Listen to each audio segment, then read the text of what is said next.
సాతాను. సాతాను అంటే ఎవరు? ఈ సాతాను ఏం చేస్తాడు? సాతాను నిన్ను వెతకడు, నువ్వు చేసిన పాపాలను వెతుకుతాడు.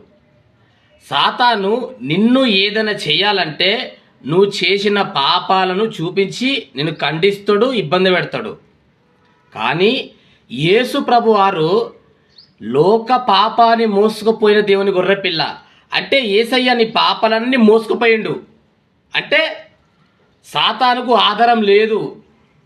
సాతానుకు ఏదైతే ఆధారమో యేసు ప్రభు వారు ఆ ఆధారాన్ని తీసుకొని పోయిండు.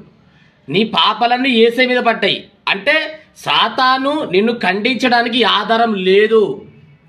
కాబట్టి నువ్వు భయపడద్దు, ధైర్యం ఉండాలా. హల్లెలూయా. నువ్వు నీతిమంతురాలవు, పాపివి కాదు. సాతానుకు ఆధారమే లేదు. కాబట్టి భయపడద్దు, ధైర్యం ఉండాలా.